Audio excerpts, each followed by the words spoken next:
Barbara is still here. And so this is our FEPPP Financial Education Library. This is my passion project. If you have been in any of our trainings before, you have heard me talk about this. I have not dropped it in there. Sorry, just really quick, Barbara, I have not. That would be something we can email out to people. It's just too large to drop into the chat. Okay.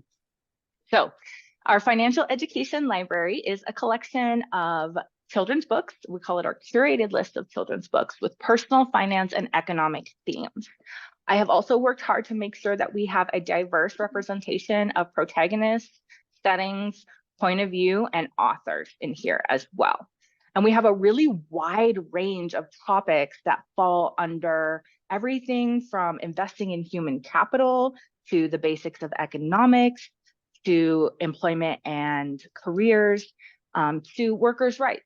And we're going to talk about some of the specific titles in here that will relate to your economic standards and your history standards for social studies. Momentarily, though, we're going to divert so that I can show you how to access our materials on the FEPPP.org website. So as you can see, I've taken it. Can you still see my screen? Milady, can you let me know? Yes. Awesome. Thank you so much, Maura. So we're going to go to FEPPP.org, which is our website. 3 Ps.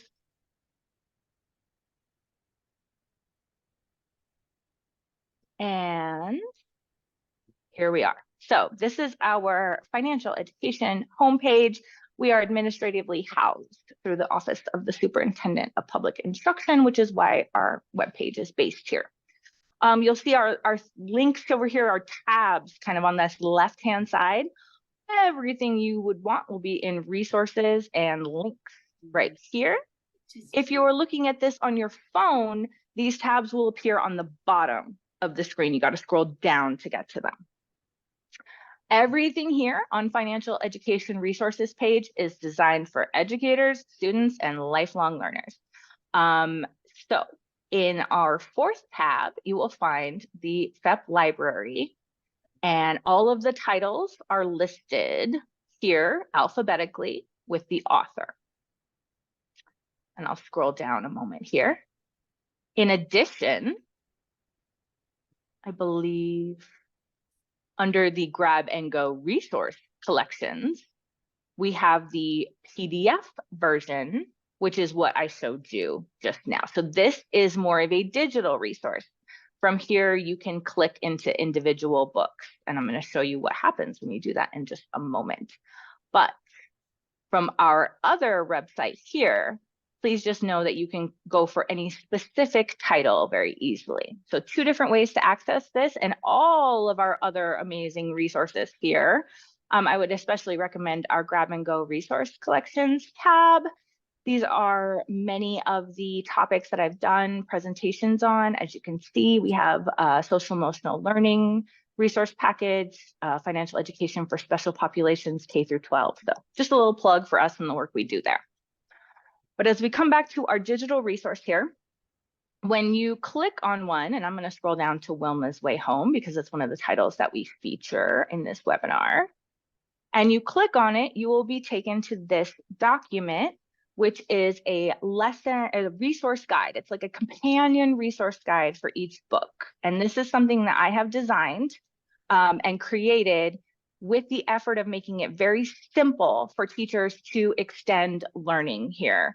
So I'm going to switch back to the PowerPoint now so we can get a little bit more in depth with some of this. There we go. Got it.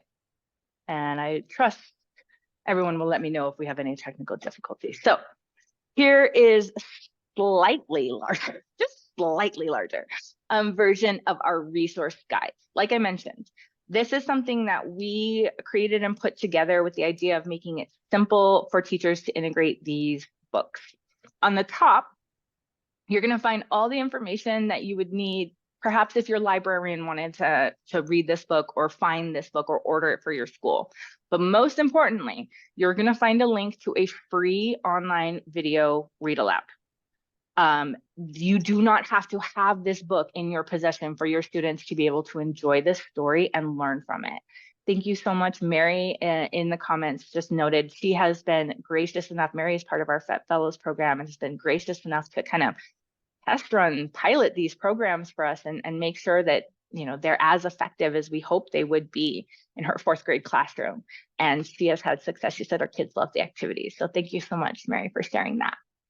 One thing I also really love about the online books is that it gives all of our students who may not be at grade level reading the same opportunity to engage in the story. It also has that engagement hook for our students with attention issues because it's that visual. And then in addition to just the free online read alouds, I let you know which financial education and social emotional learning standards connect to this specific book topic.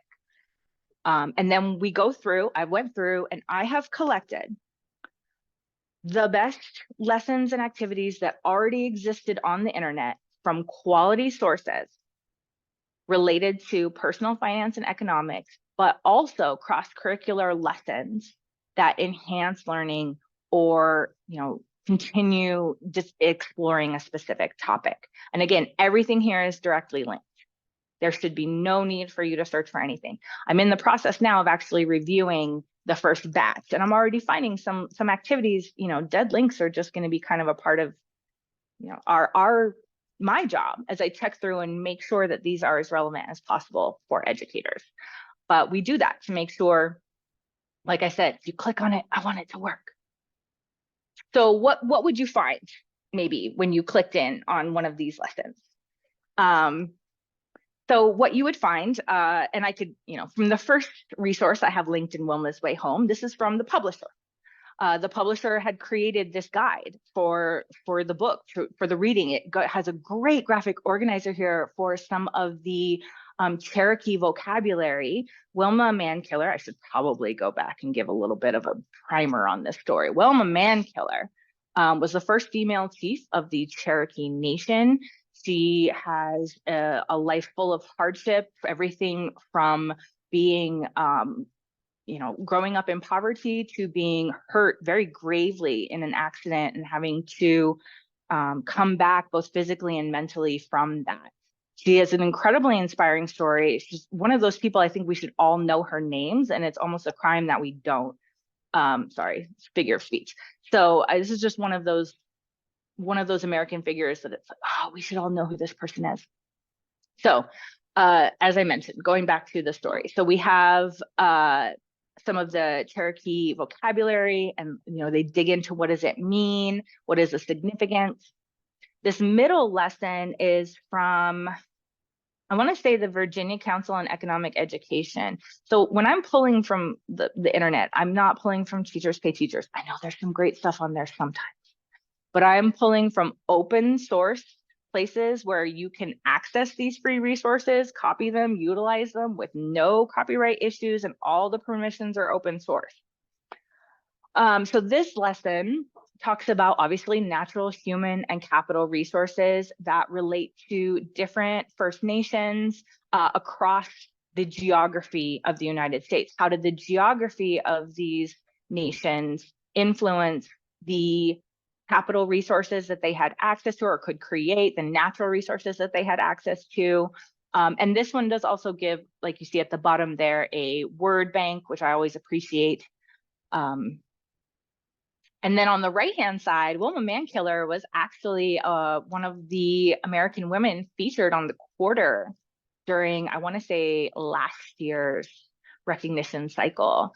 So this is her actual quarter that students can color in and design, which is just a fun extension activity. So you'll find things like this in all of our resource guides. Again, emergency subplans. It's just right there for you. But also, like, obviously we're in the Pacific Northwest. This is really interesting way to understand our geography, the geography of our state, and how it impacted the tribal nations here, but then also recognizing that was happening across the entire United States, and make connections with the resources we can have access to, but other students wouldn't. For example, my students in Arizona, trying to many of them have never seen snow, right? It's not like this is not a state where there's lots of access to water. So just considering, always great for students to consider a different point of view. And this lesson can be a great way to do that. Great vehicle for that.